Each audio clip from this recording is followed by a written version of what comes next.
ये तकरीबन 20 में लिखी है। अब इस तफसीर में यानी ख़ास तौर पर इसका कमाल यह है कि एक तो उसमें अदबी अंदाज बहुत ज़बरदस्त है, उसकी ताबीरात।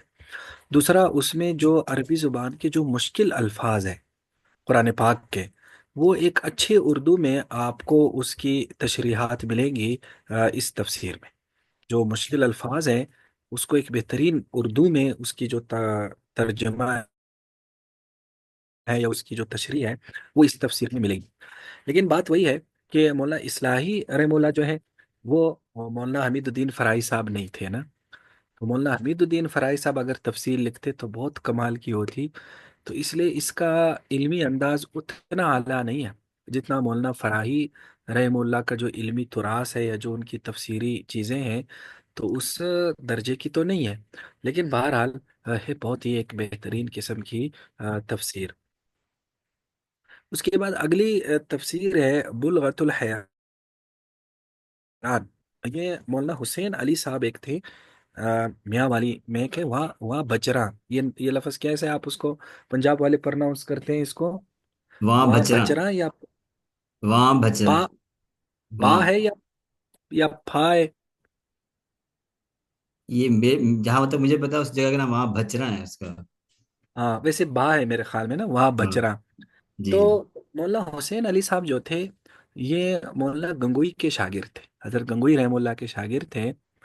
और जो हजरत गंगोई रहमुल्लाह ने जो अपना आखिरी दौरा तफसीर कराया था, तो उनकी जो उनके दुरूस थे, वो जो कलमबंद हुए थे, तो उसके अंदर वो मौलाना हुसैन अली साहब का नाम भी लेते हैं और कहते हैं कालहू हुसैन अली अल्फंजाबी।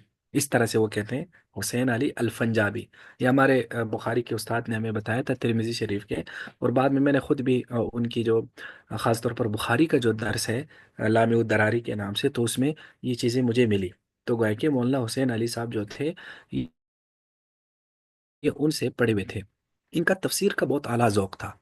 और अगर ये कहा जाए कि हमारे इल्मी तबके में, मौलवी तबके में, ख़ास तौर पर पाकिस्तान में दरस तफसीर की जो एक फ़िज़ा बनाई, वो मौलाना हुसैन अली साहब ने बनाई। और इनके बारे में हमारे उस्ताद ये फरमाया करते थे कि ये एक बिल्कुल एक देहात में रहते थे। और इनके पास शागिर्द पढ़ने के लिए आते थे, और ये बाकायदा बसा औकात खेतों में काम करते थे। और खेतों में काम कार करके शागिर्दों को तफसीर भी पढ़ाते थे। तो बहुत कमाल का उनका फ़ाहम कुरान था। और चूंकि ये जिस देहात में रहते थे पंजाब में, वहाँ शिरक या बिदात या बरीलवियत उस ज़माने में शायद ये चीज़ बहुत, ये मबाहिस जो है ना, बड़े एक हार्ड किस्म के मबाहिस थे। ज़्यादातर उसमें बहसें होती थी। तो इसलिए उन्होंने अपनी तफसीरी बुनियाद भी इसी चीज़ पर रखी। चूँकि मौलाना गंगोई से बरह रास्त पढ़े हुए थे, तो मौलाना गंगोई इन चीज़ों में बड़े एक मुतशद्दिद किस्म के थे। और सुन्नत बिदात तौहीद शिरक, इस हवाले से मौलाना गंगोई के मवाक़िफ़ में बड़ी सख्ती है। तो इसलिए वो सख्ती हमें मौलाना हुसैन अली साहब के यहाँ भी नज़र आती है। तो मौलाना हुसैन अली साहब ने तो सारी ज़िंदगी दर से तफसीर दिया। तो इसलिए उनके दुरूस कुछ उनके शागिर्दों ने या कुछ जो है ना कलमबंद किए। तो उसमें से एक है बुलगतुल हैरान। तो उसमें उनकी दर से तफसीर की कुछ झलक नज़र आती है। लेकिन ज़ाहिर है जिस तरह से एक तफसीर बाकायदा वो पढ़ाते होंगे, तो ऐसा नहीं लगता कि वो इतनी होगी। वो बहुत आला होगी, लेकिन जो चीज़ जब कलमबंद हो जाती है, तो बहुत सारी चीज़ें उसमें रह भी जाती है। तो ये जो जितने भी हमारे एक बड़े बड़े उलमा थे, ये मौलाना हुसैन अली साहब से पढ़े हुए थे। जैसे मौलाना गुलामुल्लाह खान साहब थे, मौलाना सरफराज खान सफदर साहब थे, या आप दीगर जो हजरात थे, जैसे KPK में, खैबर पख्तूनख्वा में एक थे मौलाना ताहिर साहब पंजपीरी। बहुत उनका दरस तफसीर मशहूर था। ये मौलाना हुसैन अली साहब के शागिर थे। और भी ये जितने अकाबिर बड़े बड़े लोग थे, ये गालिबन एक गुजरांवाला में एक थे काजी शमसुद्दीन साहब। ये भी मौलाना हुसैन अली साहब से पढ़े हुए थे। तो उन्होंने एक बड़ी नस्ल तैयार की मौलाना हुसैन अली साहब ने। और उनके फिर जो शागिर्द थे, तो उनमें वो ज़ौक़ बड़ा मुंतकिल हुआ कि उन्होंने बाकायदा दरस तफसीर के पूरे हलके लगाए, जैसे मौलाना सरफराज खान सफदर साहब ने लगाया था। कितने साल उन्होंने दरस तफसीर दिया। और आगे जो हमारी जो अगली तफसीर है जवाहिर कुरान, तो मौलाना गुलामुल्लाह खान साहब का दरस तफसीर कितना मशहूर था। और बहुत ज़्यादा लोगों ने मौलाना गुलामुल्लाह खान साहब का जो दौरा तफसीर था वो पढ़ते थे, और उनका एक ख़ास अंदाज़ होता था मौलाना ग़ुलाम अल्लाह खान साहब का, रद्द बिदअत के हवाले से और रद्द शिर्क के हवाले से। तो जवाहिरुल कुरान 3 जिल्दों में है, लेकिन इसका मुकदमा बहुत ज़बरदस्त है। इसके मुकदमे में ख़ास तौर पर उन्होंने जो मौलाना हुसैन अली साहब का मनहज है ना, थोड़ा-सा उसको उसमें वाज़ेह करने की कोशिश की है। और ये जो एक पेढ़ी थी ना हमारी, इन्होंने ना ख़ास तौर पर ये जो मकतब, ये बाकायदा एक स्कूल ऑफ थॉट अब बना है मौलाना हुसैन अली साहब को और उनके शागिर्दों का। तो ये लोग ना कुरान पाक को ना पूरा इस कॉन्टेक्स्ट में देखते हैं कि कुरान पाक जो है ना, ये तौहीद का इस्बात है और शिर्क का रद है। तो ये लोग क्या करते हैं, सूरह फातिहा से शुरू होते हैं और सूरह नास तक पूरे कुरान पाक को इसी सियाक में चलाते हैं कि मसलन सूरह फातिहा में शिर्क की फ़लाँ किस्म का रद है, सूरह बकरा में फ़लाँ किस्म का रद है, उसमें फ़लाँ किस्म का रद है, उसमें फ़लाँ किस्म की तौहीद का इस्बात है। तो ये पूरे कुरान को तौहीद और शिर्क के उस तनाज़ुर में तक़सीम करके वो देखते हैं। तो जिससे एक बिल्कुल नई चीज़ें भी सामने आती हैं। ज़ाहिर है कुरान का सिर्फ़ यही मौज़ू तो नहीं है, लेकिन बहरहाल ये लोग ये पूरा इसको यानी कुरान को इस मौजू के गिर्द जो है ना, वो समझने और समझाने की कोशिश करते हैं, जिसमें कुरान पाक के हवाले से नई नुकात सामने आती हैं। तो बहुत बेहतरीन किस्म की उसमें चीज़ें हैं। तो जवाहिरुल कुरान को अगर आप देखें और उसका जो मुकदमा है, तो कुछ चीज़ें आपको मिलेंगी। इसके अलावा जो जो तफसीर है ख़ुद जवाहिरुल कुरान, उसके हवाशी जब आप देखेंगे तो कुछ न कुछ उसमें एक ये चीज़ आपको मिलेगी। तो गोया कि इस मकतब की तफासिर में या दुरूस में ये चीज़ बहुत मिलती है। और फिर जो थे मौलाना ताहिर पंजपीरी साहब, ये पंजपीर एक जगह का नाम था। तो मौलाना ताहिर पंजपीरी साहब ने फिर इस मौजू को बहुत आगे बढ़ाया।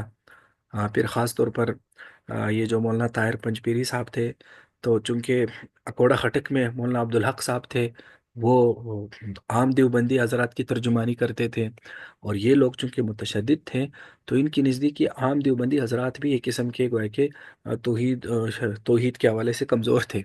तो इसलिए ये लोग इन पे बड़ा रद्द करते थे। तो मौलाना ताहिर पंजपीरी साहब का जो दरस तफसीर लगता था, उसमें ठीक-ठाक इन लोगों पे तनकीद होती थी।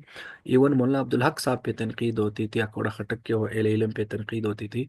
तो बड़ा एक ज़ाहिर है हमने तो ये ज़माना नहीं देखा, लेकिन जब अपने बड़ों से ये चीज़ें सुनते हैं, तो वो कहते हैं कि जब छुट्टियाँ आती थी शाबान रमज़ान की मदारिस में, तो तलबा का एक ही होता था कि भाई कहाँ दौरा तफसीर करना है। उस वक़्त ये कोर्सेज़ वग़ैरह कोई नहीं थे कि भाई अभी कोई अरबी का कोर्स करना है, फलाँ कोर्स करना है, अभी ये नहीं थे। बस या तो जाते थे मौलाना सरफराज खान सदर साहब के पास, या जाते थे मसलन लोग मौलाना ग़ुलाम अल्लाह खान साहब के पास, या मौलाना ताहिर पंजपीरी साहब के पास। तो एक टोलियों की शक्ल में जाया करते थे। तो इसकी बहुत सारी मालूमात आपको मौलाना ज़ाहिद राज़ी साहब दामत बरकातुहू आलिया से भी मिल सकती है, कि वो इन चीज़ों के बराह रास्त हुआ कि इन चीज़ों को देखने वाले थे। तो एक बड़ी फ़िज़ा इन लोगों ने बनाई फ़हम कुरान की, दर्स कुरान की। तो इन लोगों से इख्तिलाफ़ के बावजूद इनकी इन खिदमात को रद्द नहीं किया जा सकता कि उन्होंने कुरान फ़हमी का एक बहुत ही कमाल का एक वो पैदा किया। तो ये जवाहिरुल कुरान गोया कि उसी चीज़ की एक यादगार है। उसके बाद हमारी अगली जो 2 तफ़सीरें हैं, तफ़सीर अल-मक़ामुल महमूद और तफ़सीर इल्हामुर रहमान। ये मौलाना उबैदुल्लाह सिंधी रहमहुल्लाह के तफ़सीरी इफ़ादात हैं, जो उनके शागिर्दों ने नक़ल किए हैं। तफ़सीर अल-मक़ामुल महमूद जो है ये उर्दू में है, और ये ग़ालिबन जब शेख सिंधी मक्का मुकरमा में थे, तो उस वक़्त उनके शागिर्दों ने उनके वो जब दर्स तफ़सीर पढ़ाते थे, तो उनके शागिर्दों ने लिखे। और तफ़सीर इल्हामुर रहमान ग़ालिबन जब वो यानी उसमें थे, और वो उन्होंने उस वक़्त ये कराए जब ग़ालिबन वो रूस में थे। तो उन्होंने चूँकि बड़ा अरसा रूस में भी गुज़ारा, तो इसलिए ये उस वक़्त उनकी ये अरबी में उनके शागिर्दों ने इसको लिखा। तो मौलाना उबैदुल्लाह सिंधी साहब, ये ज़ाहिर है जिस तरह मैंने आपको बताया कि कुछ शख्सियत ऐसी हैं जो मुस्तकिल मौज़ू है, कि वो उसको आप किसी जगह फ़िट नहीं कर सकते कि आप उसको किसी फ़िरके में, किसी जमात में की नज़र से उसे देखें। वो मुस्तकिल ही एक जमात है, ख़ास तौर पर तफ़सीर में। जैसे मौलाना अबुल कलाम आज़ाद एक मुस्तकिल एक अपनी अज़ात में ही एक अंजुमन है तफ़सीर के हवाले से। तो मौलाना उबैदुल्लाह सिंधी साहब भी इसी किस्म की शख्सियात में से हैं, और अजीब व गरीब ही उनकी तफ़सीरी अंदाज़ है, जो मुस्तकिल एक मौज़ू है जिस पर कभी इंशाअल्लाह बात करेंगे। जिस तरह से वो ना अपनी ज़िंदगी में मौलाना उबैदुल्लाह सिंधी को काफ़ी उलझनों का शिकार रहे थे वो। असल में जो ज़हीन लोग होते हैं वो उलझन का ही शिकार रहते हैं। फिर जब वो उबैदुल्लाह सिंधी साहब जैसा ज़हीन आदमी यानी वो बिल्कुल एक, यानी उनकी जहानत का हम अंदाजा ही नहीं लगा सकते कि वो किस दर्जे के ज़हीन आदमी थे। तो जैसे ज़हीन आदमी, फिर जब वो पढ़े लिखे भी हों और उन्होंने फिरे भी हों और नए अफकार भी पढ़े हों, तो वो फिर एक ऐसी शख्सियत बन जाती है कि उनको समझना ये पूरा मसला होता है। और ये गालिबा मैंने मौलाना जाहिद राशिदी साहब से एक मरतबा एक मजलिस में ये बात सुनी थी कि मौलाना उबैदुल्ला सिंधी साहब को उस तरह से समझा नहीं गया, और जिस तरह से उनके शागिर्दों ने उनकी चीज़ें नकल तो की, लेकिन इस तरह से उनके अफकार बहरहाल इस तरह से थे भी नहीं। यानी वो उन्होंने तो कोशिश की दियानत के साथ नकल करने की, लेकिन मौलाना उबैदुल्ला सिंधी को, यानी उनकी फ़िक्र को जिस तरह से मुंतकिल होना चाहिए उस तरह से मुंतकिल हुआ नहीं। और उसमें ज़ाहिर है शागिर्दों का कसूर नहीं है, उनकी शख्सियत ही इतनी बुलंद थी, उनका जो ज़हनी मुस्तवा था ना, जो उनका ज़हनी लेवल था, वो था इतना आला। और उसमें उनके अंदर एक उलझन, उनकी खुद फिक्र में एक उलझन थी कि मसलन वो एक तरफ शाह वली अल्लाह साहब से बड़े मुतासिर थे, दूसरी तरफ वो जब रूस में जो नए इनकलाबात आ रहे थे उससे बड़े मुतासिर थे, और मईशत के हवाले से जो दुनिया में उस वक्त तब्दीली आ रही थी उससे वो अलग मुतासिर थे, और जो मुसलमानों में एक उस वक्त एक जवाल छाया हुआ था उसको कैसे हल करना है, तो इनकलाब की अलग उनकी सोच थी। और एक तरफ वो हज़रत शेख उल हिंद से बहुत उनका एक जहनी जो अटैचमेंट थी ना वो हज़रत शेख उल हिंद से थी। तो हज़रत शेख उल हिंद तो एक यूँ समझ लो एक बिल्कुल असलाफ के पैरोकार थे, और फिर वो खुद एक मुजाहिद आदमी भी थे, उन्होंने माल्टा में कैद भी गुजारी, और हज़रत नानोतवी के बरह रास्त शागिर्द थे। तो वो जिहादी ज़हन भी इनके अंदर था। तो ये सारी चीज़ों का एक गोया कि एक मिक्सचर तैयार हो गया मौलाना उबैदुल्ला सिंधी रहमुल्लाह की शख्सियत की सूरत में। तो इसलिए वो उस पूरे मिक्सचर से पूरी चीज़ें अखज़ करना ये थोड़ी सी ना काफ़ी मुश्किल सी होगी, कम्प्लेक्स सी होगी। इसलिए उनकी तफसीरों में आपको ये चीज़ नज़र आएगी। लेकिन बहरहाल जितना भी हम तक मुंतकिल हो सका है तो पढ़ना चाहिए इन लोगों को। ख्वाह इस नियत से ये पढ़ें कि ये लोगों ने किस तरह जो है ना अपने तौर पर कुरान पाक को एक अपनी एक जहानत की रोशनी में जब देखा तो उनको कुरान में क्या नज़र आया। ज़रूरी नहीं हम इससे इत्तेफाक करें, लेकिन बहरहाल कुरान को जब हर आदमी देखता है तो उसको अलग ही चीज़ें उसमें नज़र आती है। तो इसलिए इस जो है ना नियत से मौलाना उबैदुल्ला सिंधी रहमुल्लाह को पढ़ना चाहिए, उनके तफसीर के तालिब इल्मों को उनकी ये चीज़ें पढ़नी चाहिए। उसके बाद अगली तफसीर है मारिफुल कुरान। ये मौला इदरीस कांदेलवी साहब रहमुल्लाह की है। ये मारिफुल कुरान हमारे हलकों में ज़्यादा मशहूर नहीं हुई।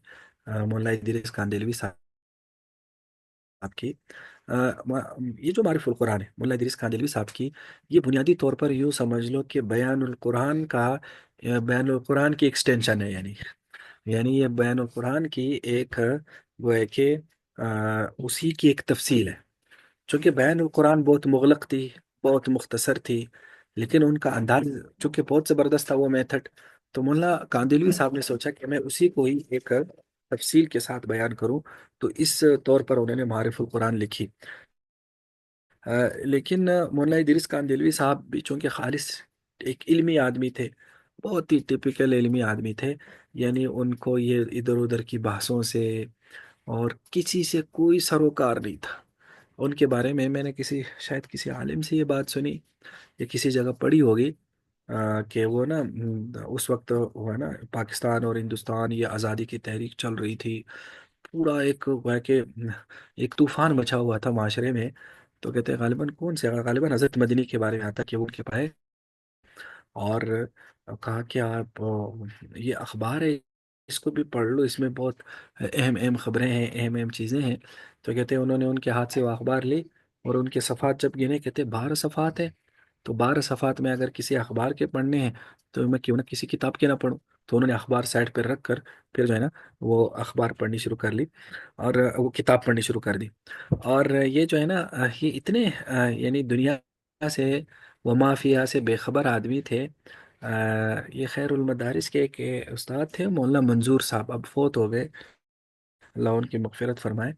तो वो इनके बारे में बताते थे कि एक मरतबा ना ये कराची आए मौला इदरीस कांदेलवी साहब। तो उसी ज़माने में एक क्रीम थी, गालिबन उसका नाम है तिब्बत, तिब्बत स्नो, पता नहीं मुझे भी शायद पूरा नाम सही तरह नहीं आता। इस तरह की क्रीम बड़ी मशहूर थी, तो उसके ना लगे हुए थे बैनर लगे हुए थे, पेनाफ्लेक्स लगे हुए थे। تو وہ جس میزبان کے پاس آئے ہوئے تھے ان سے کہا کہ یہ کراچی والے بڑے دیندار لوگ ہیں۔ تو انہوں نے کہا کیوں دیندار لوگ ہیں؟ تو انہوں نے کہا دیکھو ہر جگہ انہوں نے لگایا ہوا ہے تبت سنو، یہ تبت یدا ابی لہب، ہر جگہ سنانے کی وہ دعوت دیتے ہیں کہ تبت سنو۔ پتہ نہیں ان میں کیا، اس صورت میں کیا ہے کہ کراچی والوں کو یہ صورت بڑی پسند ہے۔ تو وہ اس طرح سے گویا کہ ایک یعنی دنیا سے بے خبر ایک علمی آدمی تھے، بالکل خالص علمی قسم کے آدمی تھے۔ تو مولانا ادریس کاندھوی صاحب کی یہ تفسیر بھی کچھ مباحث کے حوالے سے بڑی کمال کی، خاص طور پر اگر اس میں مثلاً اس کے شروع میں آپ دیکھیں گے تو حضرت آدم علیہ السلام کا جو واقعہ ہے اس میں انہوں نے عصمت انبیاء پہ بڑی بہترین بحث کی ہے۔ تو اس طرح سے اگر کبھی آپ اس تفسیر کی فہرست دیکھیں نا، تو بعض آیتوں کے ضمن میں انہوں نے بعض مسائل پہ بڑی تفصیلی بحث کی۔ اس کی یہ جو ان کی جو عصمت انبیاء کی بحث ہے، بہت زبردست بحث ہے۔ تو وہ ان مباحث کے حوالے سے یہ تفسیر بڑی کام کی چیز ہے کہ اس میں اس طرح کے مباحث آپ کو ملیں گے۔ اس کے بعد اگلی تفسیر ہے معارف القرآن، مفتی محمد شفیع صاحب رحمہ اللہ کی۔ ظاہر ہے یہ تعارف کی محتاج نہیں ہے، تو بس بعض تفاسیر کو اللہ تعالیٰ بہت زیادہ عام اور تام کر دیتے ہیں۔ تو مفتی محمد شفیع صاحب کی اسی تفسیر کا بھی یہی ایک ہے کہ شاید ان کا اخلاص اتنا زیادہ تھا یا ان کا انداز بیان اتنا سال تھا کہ وہ بہت زیادہ پھیل سی گئی۔ تو ورنہ اگر ہم خالص علمی اس طور پر دیکھیں تو کوئی علمی انداز میں یہ تفسیر باقی تفاسیر کو اتنی مختلف نہیں ہے۔ تو یہ یعنی تفاسیر میں اگر اس کا ایک ہم اس کا درجہ رکھیں نا کہ اس میں کوئی یونیک سی چیز بیان ہوئی ہے، ایسا نہیں ہے۔ یہ بالکل سمپل سی تفسیر ہے، لیکن بہرحال اللہ نے ان کو مقبولیت دے دی۔ تو شاید انداز بیان کی وجہ سے شاید اللہ نے ان کو مقبولیت دی ہوگی، اللہ کی اپنی ایک خاص تکوینی نظام ہے۔ تو اس لیے یہ مشہور بہت بھی معرف القرآن ہے اور اچھی تفسیر ہے۔ اس کے بعد اگلی تفسیر ہے تبیان القرآن، علامہ غلام رسول سعیدی صاحب۔ اگر کسی آدمی کو اگر ہم یہ کہیں کہ کتنا ایک آدمی کتنا تفصیلی لکھ سکتے ہیں، تو اگر ان علماء کی فہرست بنائیں ہم، تو علامہ غلام رسول سعیدی صاحب رحمہ اللہ جو ہے وہ سر فہرست نظر آئیں گے۔ بڑی لمبی تفسیر ہے تبیان القرآن، اور وہ ان کو جو بھی آیت سے متعلقہ کوئی بھی بحث ہو نا، تو پھر وہ اس کو پوری تفصیل کے ساتھ بیان کرتے ہیں۔ وہ ہے نہیں کہ اس بحث کی طرف صرف اشارہ کرے، وہ اس بحث میں پھر ٹھیک ٹھاک ڈیپ میں چلے جاتے ہیں۔ مثلا اگر کسی جگہ آیت میں کوئی نماز سے متعلق کوئی چھوٹی سی بھی بات بیان ہوئی، تو مثلا کسی جگہ بیان ہوئی کوئی مسجد کی کوئی نماز کی بات، تو پھر اس نماز سے متعلق جتنے بھی مسئلے آ سکتے ہیں وہ وہاں سارے بیان کر دیتے ہیں۔ تو اچھی تفسیر ہے، میں کبھی کبھی کبھار جب تفسیر پڑھاتا ہوں تو اس تفسیر کو دیکھ لیتا ہوں کہ اس آیت کے تحت کون کون سے مسائل ہو سکتے ہیں کہ ہم پڑھا سکتے ہیں۔ تو اس چیز میں یہ بڑی یعنی فائدے کی چیز ہے کہ اس میں انہوں نے وہ جو مسائل ہیں یا جو مباحث ہیں وہ یکجا کر دیے ہیں۔ یعنی یہ تفسیر کوئی اس طرح کی یونیک نہیں ہے کہ اس میں مفسر کا اپنا فہم بڑا جھلک رہا ہو، جیسے مثلا آپ تفسیر ماجدی میں دیکھیں یا تدبر میں دیکھیں یا اس طرح کی جو تفاسیر ہیں، وہ اس طرح سے نہیں، لیکن یہ مجموعہ بہت اچھا ہے، ترتیب دیا ہے کہ آپ کو بہت ساری کتابوں سے مستغنی کر دیتی ہے۔ اب آپ کو تفسیر میں سارے مباحث مل جاتے ہیں کہ مثلا اگر کوئی کلامی مسئلہ، کوئی فقہی مسئلہ ہے، کوئی تفسیر کا کوئی واقعہ ہے، تو پوری تفصیل کے ساتھ علامہ اس کو لکھ لیتے ہیں، جو ظاہر ہے بہت سارا وقت انسان کا بچا دیتی ہے۔ تو اس لحاظ سے یہ تفسیر اچھی تفسیر ہے۔ اس کے بعد ہماری اگلی تفسیر ہے معالم العرفان، صوفی عبدالحمید خان سواتی رحمہ اللہ کی۔ کچھ تفاسیر کا انسان کچھ چیزوں کا نقش انسان کے ذہن میں بیٹھ جاتا ہے۔ تو مجھے یاد ہے جب ہم نے درس نظامی شروع کیا تھا، تو جس مدرسے میں ہم پڑھتے تھے، جامعہ دارالقرآن فیصل آباد، تو اس کے جب ہم لائبریری میں جاتا تھا، تفسیر کے خانوں میں ایک لمبی تفسیر مجھے نظر آتی تھی، معالم العرفان۔ تو یہ میں جب اٹھا لیتا تھا تو اس کو دیکھتا رہتا تھا، تو وہ جو ایک خاص نقش ذہن میں بیٹھا ہے وہ ابھی تک بیٹھا ہوا ہے۔ تو ایک خاص قسم کی جو ایک مناسبت ہوتی ہے، تو بڑی بڑی تفصیلی تفسیر ہے۔ اور مجھے ابھی تک یاد ہے کہ اس کے حاشیے پہ نا عنوانات ہے، عنوانات درمیان میں نہیں ہے، وہ ہر حاشیے کے اس میں عنوانات ہے۔ جیسے اگر کوئی ربط بیان کریں گے تو حاشیے میں عنوان ہوگا، وہ عبارت تسلسل کے ساتھ ہے، اور اگر کوئی واقعہ ہوگا تو وہ بھی حاشیے میں۔ تو اس طرح سے یہ ان کی دروس ہے، معالم العرفان فی دروس القرآن، غالباً اس طرح کا پورا اس کا نام ہے۔ تو چونکہ مولانا سواتی صاحب رحمہ اللہ کو درس قرآن کا بڑا ایک تجربہ تھا، تو بڑی تفصیلی تفسیر ہے یہ، اور اچھی خاصی جو مولانا سواتی صاحب تھے یہ بہت علمی آدمی تھے۔ یہ مولانا عبید اللہ سندھی صاحب اور ان لوگوں کے افکار سے ان کو خاص دلچسپی تھی۔ तो इनकी किताबों में भी आपको बड़ा गहरा इल्म नज़र आएगा, और सूफी साहब की किताबों में। उसके बाद अगली तफसीर है ज़ख़ीरतुल जनान फ़ी फ़हमिल कुरान, मौलाना सरफराज खान सफदर साहब रहमुल्लाह की। ये गालिबन, अगर मैं गलत ना हुआ, ये उनके पंजाबी दुरूस का उर्दू तर्जमा है, क्योंकि वो पंजाबी में दर्स देते थे। शायद ये उनका उर्दू तर्जमा है। तो ये पूरा उस वक्त तो इसकी एक दो जिल्दें आई थी। अब गालिबन हजरात इस पर काम कर रहे हैं। और आप में से कोई बता सकता है कि कितनी जल्दी इसकी आ चुकी है? आप में से किसी को मालूमात है?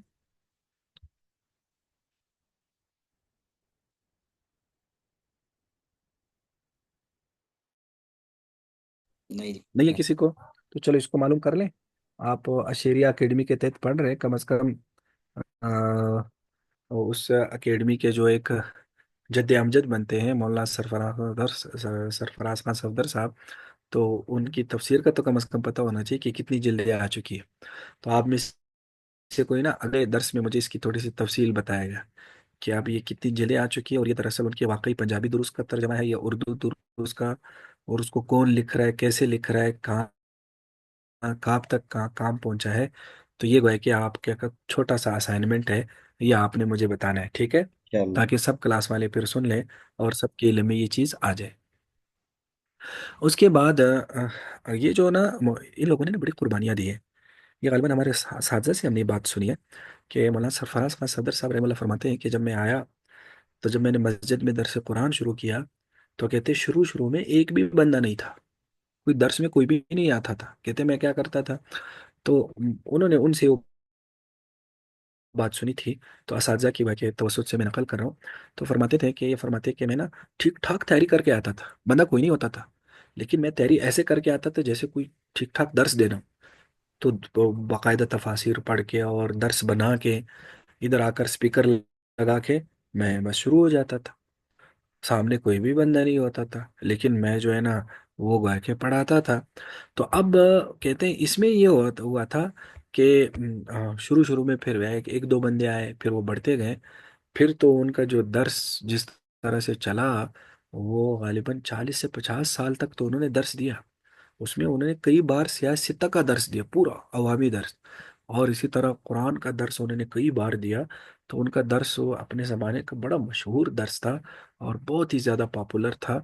तो ये उन्होंने वही मौलाना हुसैन अली साहब अपने उस्ताद की उन चीज़ों को कॉपी किया था, लेकिन उसमें उन्होंने अपना वो बहुत कुछ डाला था। उसका जो उनके वो गुजरांवाला जैसे शहर में रहते थे, तो उनका अपना एक खास मसलक की भी एक खास उनका अंदाज था।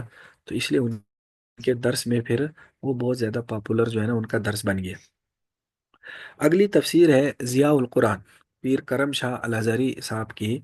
तो पीर करम शाह अल हज़ारी, पीर के नाम से ऐसा लगता है कि ये बहुत ही दुनिया से हटे हुए आदमी होंगे, लेकिन नहीं, ये ठीक ठाक जदीद तबके के से गोया के रिलेटेड आदमी थे, और ख़ुद जदीद उलूम के बड़े माहिर थे। और ये गालिबन जस्टिस भी रहे शरीयत अपीलेट बेंच में। तो पीर करम शाह अल हज़ारी बरेलवी आलिम थे, लेकिन ठीक ठाक मोतदिल आदमी थे। और इनकी ये ज़िया उल कुरान बड़ी अच्छी तफसीर है। और इसी तरह उनकी सीरत पे किताब है ज़िया उन नबी के नाम से। तो ज़िया उल कुरान एक गोया के एक पढ़े लिखे आदमी की तफसीर है, जो जदीद तबके और जदीद चीज़ों से भी वाकिफ़ थे। एक ऐसे आदमी की तफसीर है, काम की तफसीर है ये। उसके बाद अगली तफसीर है तयसीरुल कुरान, मौलाना अब्दुर्रहमान कीलानी या गीलानी। तो मुल्ला अब्दुर्रहमान गिलानी ये गैर मुक़ल्लिद आलिम थे, और बहुत बड़े आलिम थे। तो उनकी ये तफसीरुल कुरान बड़ी अच्छी तफसीर है। मैंने उनसे कुछ जगहों पे इस्तिफ़ादा किया है, कुछ मबाहिस में। तो एक है कि ज़बरदस्त तफसीर है। आप उसको अपने मुताले में रख सकते हैं, उससे चीज़ों को ले सकते हैं। तो ये एक है कि एक जामे किस्म की तफसीर है तफसीरुल कुरान। उसके बाद अगली तफसीर है तफसीर सिराजुल बयान, मौलाना हनीफ नदवी साहब। ये मौलाना हनीफ नदवी साहब असलन गैर मुक़ल्लिद थे, एहले हदीस थे, लेकिन बहुत इल्मी आदमी थे। तो उनकी ये सिराजुल बयान 5 जिल्दों में छपी है। तो मौलाना हनीफ नदवी साहब का अंदाज़ बयान बहुत बेहतरीन है। वो जिन्होंने जिन मौज़ूआत पे कलम उठाया है, तो गोया कि उनका हक अदा कर दिया है। तो इसलिए तफसीर सिराजुल बयान में आपकी वो झलक आपको उसमें मिलेंगी। इनका ना तफ़हीम का मलका बहुत ज़बरदस्त है। जब भी किसी चीज़ को समझाते हैं ना, तो बहुत ज़बरदस्त अंदाज में समझाते हैं, और बहुत रवानी है इनकी तहरीर में, मौलाना हनीफ नदवी साहब की तहरीर में। اور وہ اپنی تحریر کے حوالے سے بڑے مشہور ہیں۔ تو اس لیے تفسیر سراج البیان میں آپ کو وہ روانی اور وہ جو ایک تفہیم کا ایک ملکہ ہے، آپ کو اس میں بغیر کے نظر آئے گا۔ ضرور اس کو آپ اپنے مطالعے میں رکھیں۔ تو یہ چند اردو تفاسیر کا ایک مختصر سا، یا ان میں جو ایک خاص امتیاز یا کوئی بھی ان کی خوبی ہم نے اس میں بیان کر دی۔ ظاہر ہے آپ لوگ تفسیر کے طالب علم ہیں، تو ان تفاسیر کا نام لینے کا مطلب یہ نہیں ہے کہ یہ ساری تفاسیر ہر اعتبار سے صحیح ہے، اور کسی مفسر نے کسی جگہ کوئی غلط بات کی ہی نہیں یا کوئی کمزور بات کی ہی نہیں، ایسا نہیں۔ یہ تو ہم تعارف آپ کو کروا رہے تھے۔ تو یہ ساری واقع ہمارے ہی علمی تراث ہے، چاہے جس فرقے کا بھی ہو، جس مکتب کا بھی ہو۔ یہ ہم سب جو طلباء علم ہیں ہم، تو یہ ہماری واقع علمی میراث ہے۔ تو ہمیں ان سب سے استفادہ کرنا ہے، لیکن علی وجہ البصیرت استفادہ کرنا ہے۔ جہاں ہمیں کسی مفسر کی کوئی بات کمزور نظر آئے، اس سے صرف نظر کر لیں، اور جہاں ہمیں اچھی بات نظر آئی اس سے لے لیں۔ تو ہر عالم میں ایک خاص امتیاز ہوتا ہے، تو اگر ہم اس کو بالکل یا چھوڑ دیں گے تو ہم اس کے علم سے محروم ہو جائیں گے۔ تو اس لیے اس چیز کے ساتھ یا اس اصول کے ساتھ آپ ان تفاسیر کو دیکھیں۔ تو اب انشاءاللہ ہمارے زیادہ مباحث نہیں رہے، ہم انشاءاللہ اگلے اتوار کو ہم انشاءاللہ اس کو مکمل کر لیں گے۔ کوئی مشکلات القرآن کے حوالے سے کچھ آپ کو مباحث بتانے، اور آخر میں چند کچھ اس جو اصول تفسیر یا اس موضوع کے حوالے سے چند ہم باتیں کریں گے۔ پھر انشاءاللہ ہم جو ہے نا سیرت کا انشاءاللہ ہم شروع کریں گے۔ تو اتنا کافی ہے آج۔ جی استاد۔